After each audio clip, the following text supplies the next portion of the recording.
Hello friends, இன்றைக்கி நம்ம பார்க்க போகிறது சைனீஸ் அனிமேட்டட் சீரீஸான the daily life of the immortal king season 1 episode 14 தான் இன்னைக்குள்ள வீடியோவில் பார்க்க போகிறோம். நம்ம ஹீரோவோட பவர் தான் என்னது, அது மற்றவங்களுக்கு தெரியுமா அப்படின்னு சொல்லி நிறைய பேர் கமெண்ட்ஸில் கேட்டிருந்தீங்க. உண்மையிலேயே நம்ம ஹீரோ யாரு, நம்ம ஹீரோவோட உண்மையான பவர் என்ன அப்படிங்கிறத இந்த எபிசோடில் கொஞ்சம் லைட்டாக காமிச்சிருப்பாங்க. சரி வாங்க நம்ம பலவலன்னு பேசாமல் இன்னைக்குள்ள கதைக்குள்ள போகலாம். இன்னைக்கு நம்ம பார்க்க போகிறது the daily life of the immortal king season 1 episode 14. சண்டங்கப்பா பிளானை எக்ஸ்பிளைன் பண்ணும்போது நம்ம ஜெயிக்கிறதுக்கு ஒன்னால மட்டும்தான் முடியும் வாங்க அப்படின்னு நம்ம ஹீரோவை தான் சொல்லியிருக்கா. நம்ம ஹீரோ இப்போ பவர்ஃபுல்லாக இருக்கிறதுனால நம்ம ஹீரோ வேற எங்கேயோ போகாம இருக்கானா அப்படிங்கறத மட்டும் பே பார்த்துக்கிட்டே இருக்கா. ஆல்டர் ஆஃப் ஃபயரை வந்துட்டு சண்டங்கும் ஹாக்வாவும் ஆக்கிரமிக்கிறாங்க. மெட்டல் வந்து ஆல்ரெடி நம்ம ஹீரோ ஸ்கூல் கிட்ட தான் இருக்கு. நம்ம ஹீரோ வாட்டர் ஆக்கிரமிச்சிருக்கான். இப்போ சண்டங்கும் ஹாக்வாவும் சேர்ந்து ஆக்கிரமிச்சா கூட ஃபயர்னா மொத்தமா நம்ம ஹீரோ ஸ்கூல் கிட்ட 3 தான் இருக்கும். ஆனா இப்போ 4 அப்படின்னு காமிக்குது. பார்த்தா நம்ம ஹீரோ போயிட்டு ஆல்டர் ஆஃப் உட்ஸா ஆக்கிரமிச்சிட்டான். இது எல்லாமே சண்ரங் பிளான் போட்டபடியே தான் போய்கிட்டு இருக்கு. சண்ரங் தான் இதை ஃபர்ஸ்டே பிளான் பண்ணியிருக்கா. இந்த வாங்லிங் கண்ணு முன்னாடியே தானே இருந்தான், எப்படி அதுக்குள்ள அங்க போனா அப்படின்னு சொல்லி பே யோசிக்கிறா. பார்த்தா அந்த ஃப்ராகி 2 தான் நம்ம ஹீரோ மாதிரி வேஷம் போட்டு இவ்வளவு நேரம் அந்த இடத்துல உட்காந்துருக்கு. பேவை போயிட்டு அது கலாய்க்குது. பே வந்துட்டு அந்த ஃப்ராக் பார்த்து ரொம்பவுமே பயந்துட்டு இருக்கா. உன்னோட ஸ்பைடர் வெப்லாம் எனக்கு ஒரு பெரிய விஷயமே இல்லை அப்படின்னு சொல்லி ஃப்ராகி பேசுறத பார்த்தா அவ அப்படியே ஷாக் ஆகி வாங்கிருதா. சண்ரங் நம்ம ஜெயிக்க போறதுக்கு உனக்கு தான் தேங்க்ஸ் சொல்லணும் அப்படின்னு சொல்லி ஹாக்வா சொல்றான். ஃபேக்ஷன் 59 97 பாயிண்ட்ஸ்ல இருக்காங்க. நம்ம ஹீரோட ஸ்கூல் இப்பதான் கொஞ்சம் கொஞ்சமா வந்துட்டு இருக்காங்க. பேலன்ஸ் இருக்கிற அந்த ஒரு இடமான ஆல்டர் ஆஃப் எர்த்தையும் ஆக்கிரமிச்சிடணும் அப்படின்னு நம்ம ஹீரோ போய்கிட்டு இருக்கான். நம்ம ஹீரோ ஃபர்ஸ்ட் டைம் அது எல்லாத்தையும் பண்றதை பார்த்து நம்ம ஹீரோவோட அப்பா ஷாக் ஆகுறாரு. நம்ம ஹீரோ அவன் பவர்ஸை வெளியே காட்டக்கூடாதுங்கிறதுனால எல்லா இடத்துலயும் தோக்க தான் செய்வான். எல்லா பசங்களும் அவனை கலாச்சாரமே கூட நம்ம ஹீரோ அதை கண்டுக்கிட்டது இல்ல. ஒரு தடவை நம்ம ஹீரோ எக்ஸாம்ஸ்ல ஃபுல் மார்க்ஸ் வாங்கியிருக்கான். ஆனா அதை பத்தி அவன் கண்டுக்கிட்டது இல்ல. நீ தனியா தானே நடந்து போற, நம்ம எல்லாரும் வீட்டுக்கு ஒன்னா நடந்து போவோமா அப்படின்னு ஒரு பொண்ணு கேட்கப்போ இல்ல வேணா நம்ம ஹீரோ சொல்றான். நம்ம ஹீரோவோட அந்த சீல் நம்ம ஹீரோவோட எமோஷன்ஸ் சீல் பண்றதுனால பாசம், ஃப்ரெண்ட்ஷிப், சந்தோஷம் அந்த மாதிரி எந்த ஒரு ஃபீலிங்ஸையுமே நம்ம ஹீரோ அனுபவிக்கல. நம்ம ஹீரோவோட அப்பாக்குமே நம்ம ஹீரோவோட எமோஷன்ஸ் எப்படி வெளியே கொண்டு வரதுன்னு தெரியல. பட் நம்ம ஹீரோ சண்ரங்க ஃபர்ஸ்ட் டைமா பார்த்தப்போ நம்ம ஹீரோ மனசுக்குள்ள ஏதோ ஒண்ணு ஆயிருக்கும். ஆனா நம்ம ஹீரோ அவகிட்ட காசு கொடுத்துட்டு அப்படியே ஓடி இருப்பான். ஆனா அப்போ நம்ம ஹீரோ ஸ்மைல் பண்ணியிருக்கான். சண்ரங் கூட அந்த ஜெயின் ஃபில்ல ஏறி ஃபயர் ஒர்க்ஸ் பார்க்கும்போதுமே நம்ம ஹீரோக்கு ஒரு மாதிரி ஃபீலிங்ஸ் ஏற்பட்டிருக்கும். நீ தான் இதுக்கப்புறம் என்னோட பெஸ்ட் ஃப்ரெண்ட் அப்படின்னு சொல்லி நம்ம ஃப்ரெண்ட்ஸ் சொன்னப்போ நம்ம ஹீரோக்குள்ள ஏதோ ஒரு ஃபீலிங் ஏற்படுது. நம்ம ஹீரோ ஃபர்ஸ்ட் டைமா இது எல்லாத்தையுமே எக்ஸ்பீரியன்ஸ் பண்ணுதான். ஆனா அது என்ன ஃபீலிங் அப்படிங்கிறது நம்ம ஹீரோக்கே தெரியல. பட் நம்ம ஹீரோவோட அப்பா நம்ம ஹீரோ மாறிட்டு இருக்காங்கிறத புரிஞ்சுக்கிட்டாரு. ஹாக்கோ வந்து ஆல்டர் ஆஃப் மெட்டலுக்கு போய் சியாச்சானுக்கு என்னாச்சுன்னு பார்த்தா சியாச்சான ரத்த வர லெவலுக்கு அடிச்சு அந்த கில்லர் லேடி தொங்க விட்டுருக்கா. நான் ரொம்ப ஓவரா போயிட்டேன்னு அந்த பொண்ணு மயங்கிய விழுத்துட்டாலே அப்படின்னு சொல்லி ஃப்ராகி பார்த்துட்டு ஏதோ ஒன்று தப்பா இருக்குங்கிறத அது சென்ஸ் பண்ணுது. இப்போ நம்ம ஹீரோ ஆல்டர் ஆஃப் எர்த்தையோ கைப்பற்றிட்டோம்னா நம்ம ஹீரோட டீம் தான் ஜெயிக்க போறோங்கிற ஒரு சந்தோஷம் நம்ம ஹீரோ கிட்ட இருக்கு. மாஸ்டர் கிட்ட இது என்ன புது வகையான ஒரு ஃபீலிங் அப்படின்னு சொல்லி நம்ம ஹீரோவோட ஸ்வாட் ஸ்பிரிட் அதை சென்ஸ் பண்ணுது. நம்ம ஹீரோ அந்த ஸ்வாட் குத்துனா ஒன்னால தான் ஜெயிச்சிட்டோம் நம்ம ஹீரோ ஃப்ரெண்ட்ஸ் வந்து பாராட்டுவாங்க. அடுத்தது சன்லிங் வந்து பாராட்டுவா அப்படின்னு சொல்லி நம்ம ஹீரோவோட எமோஷன்ஸ் ரொம்பவே அதிகமாகிக்கிட்டே போகுது. நம்ம ஹீரோவோட எமோஷன்ஸ் அதிகமாகிறதுனால அந்த சீல பிரேக் ஆகிற கண்டிஷன்ல இருக்கு. வாங்லிங் அதுல இருந்து கையை எடுத்துறது அப்புறம் நம்ம தோத்துருவோம் அப்படின்னு சொல்லி மிஸ் பான் சொல்றாங்க. நம்ம ஹீரோ கையை எடுக்கலான்னு போகும்போது சண்ரங் வந்து கையை பிடிச்சிட்டு ரொம்பவும் தேங்க்ஸ் வாங்லிங் அப்படின்னு சொல்றா. நம்ம ஹீரோ இப்ப அப்படியே காமா மாறுறான். அண்ட் அவன் சீலுமே வந்துட்டு பிரேக் ஆகுறதுல இருந்து நார்மல் ஆகுது. 5 இடத்தையுமே இப்ப நம்ம ஹீரோவோட ஸ்கூல் கைப்பற்றிட்டாங்க. எல்லா பிளேஸையுமே நம்ம ஹீரோவோட ஸ்கூல் கைப்பற்றிட்டாங்க அப்படிங்கிறதுனால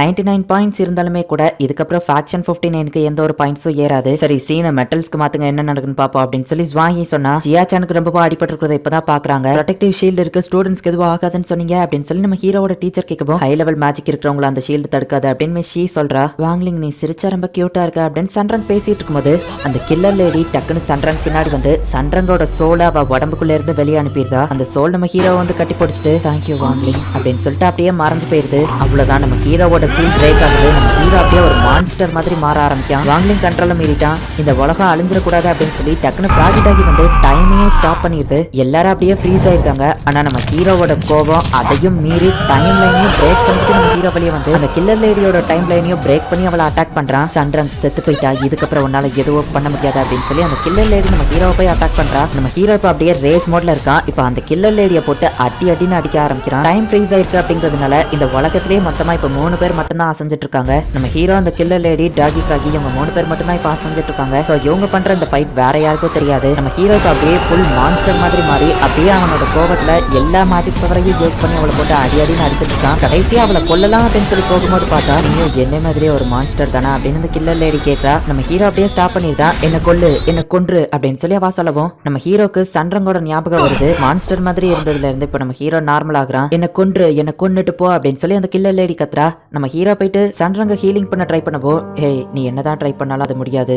ஏன்னா அந்த லேடி இவளோட சோலை வெளியே அனுப்பிட்டா, சண்ரங் இறந்து போயிட்டா அப்படின்னு டாகி சொல்லவோ இல்ல இவ உடம்பு வாமா இருக்கு, இவ உயிரோடு தான் இருக்கா அப்படின்னு நம்ம ஹீரோ சொல்லவும் நான் டைமை ஸ்டாப் பண்ணி வச்சிருக்கிறதுனால தான் அவ இன்னும் உயிரோடு இருக்கிற மாதிரி உனக்கு தெரியுது. நான் என் மேஜிக்கை ரிலீஸ் பண்ண அடுத்த செகண்டே அவ இறந்து போயிருக்கா. சொல்லிடுவா, நான் வேணா என்னோட பவரை யூஸ் பண்ணி கடைசி வரைக்கும் இந்த டைம் லைனை ரிலீஸ் பண்ணாம ஸ்டாப் பண்ணியே வச்சிருக்கேன், அவளும் கடைசி வரை இப்படியே உயிரோட இருப்பா அப்படின்னு டாகி சொல்லவும் நம்ம ஹீரோ அவன் லைஃப்ல நடந்ததெல்லாம் யோசிச்சு பாக்குறான். இத்தனை நாள் அவன் தனியாவே எந்த ஒரு எமோஷன்ஸுமே இல்லாம வளர்ந்துட்டான். ஆனா இப்பதான் ஃபர்ஸ்ட் டைம் அவனுக்கு ஃப்ரெண்ட்ஸ் பாசம் அப்படின்னு சொல்லி எல்லாமே கிடைச்சிருக்கு. நான் இதை இழக்க விரும்பல, எனக்கு அந்த 2 ஆப்ஷனுமே பிடிக்கல, நான் இந்த உலகத்தையே ரீஸ்டார்ட் பண்ண போறேன் அப்படின்னு சொல்லி நம்ம ஹீரோ ஒரு முடிவு எடுக்கிறான். வாட் இஃப் அப்படிங்கிற மாதிரி இப்போ ஸ்கிரீன்ல காமிச்சிட்டு நம்ம ஹீரோ தனியா நின்றுட்டு இருக்கிற மாதிரி காமிக்கிறாங்க. இந்த இடத்துல இந்த எபிசோட் முடியுது. இந்த எபிசோட பார்த்ததுக்கு அப்புறமா தான் வந்துட்டு எனக்கு கொஞ்சம் ஒரு டென்ஷன் மாதிரி ஆக ஆரம்பிச்சது. நம்ம ஹீரோ ரொம்பவே பவர்ஃபுல்லானவன். அவன் அவ்வளோ கோவத்தில் போட்டு அடின்னு அடிச்சாலுமே கூட அந்த கில்லர் லேடி இன்னும் சாகாம இருக்கிறது எனக்கு ஆச்சரியமா இருந்துச்சு. சரி, ஒருவேளை அந்த கில்லர் லேடி ரொம்பவே பவர்ஃபுல்லானவான்னு வச்சுக்கிடுவோம், அதனால அவ சாகாம இருக்கலாம்னு விட்டுறலாம். எபிசோடு 3லயே வந்துட்டு அந்த டாகி ஃப்ராகி வந்து டைமை வந்து ஃபாஸ்ட் ஃபார்வர்டும் பண்ண முடியும், அதே மாதிரி ரிவர்ஸ்லயும் கொண்டு போக முடியும் அப்படின்னு சொல்லியிருக்கோம். இப்பவுமே ஃப்ராகி வந்துட்டு டைமை ஸ்டாப் பண்ணி வச்சிருக்கோம். நம்ம ஹீரோவனோட கொஞ்சம் ஸ்பிரிச்சுவல் ஃபோர்ஸை டாகி கிட்ட கொடுத்தான் அப்படின்னாலே போதும். நம்ம ஹீரோயினுக்கு பக்கத்துல தான் நம்ம ஹீரோ இருக்கான். ஸோ டைமை ரிவர்ஸ் பண்ணாங்க அப்படின்னா அந்த கில்லர் லேடி கொல்ல வரதுக்கு முன்னாடி டக்குன்னு நம்ம ஹீரோவால சன்ரங்க காப்பாற்ற முடியும். சோ சிம்பிளா டைமை ரிவர்ஸ் பண்ணியிருந்தாலே போதுமே, சன்ரங்க காப்பாத்திருக்கலாம். ஏன்னா டைமை ரிவர்ஸ் பண்ற பவர் டாகி ஃப்ராகி கிட்ட இருக்கு. அனிமே அப்படின்னாலே அது ஃபேண்டசி தான், அதுல நம்ம லாஜிக் எதிர்பார்க்க முடியாதுதான். பட் இருந்தாலும் இந்த ஒரு அனிமேல எனக்கு